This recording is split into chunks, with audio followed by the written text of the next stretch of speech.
what's up, Eric? So here we go. Here's the width. It's only basically 32 inches wide. Again, super heavy duty. These guys, very nice and thick. The cylinder, like I was saying, looks to be way more heavy duty. Again, and then your auxiliary as well, right here, for your grapple and whatnot.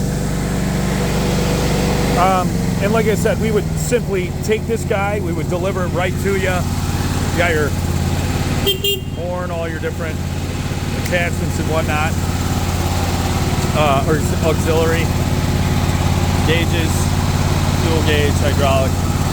And this motor, like I said, this is a nice V-twin. It's not just a regular standard motor. And again, it's a Vanguard, which is the Briggs & Stratton.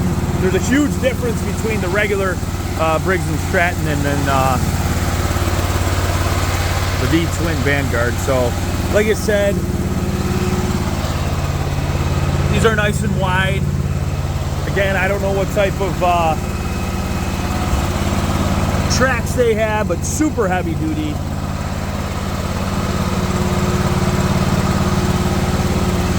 Let me know, and we can get it out to you next week.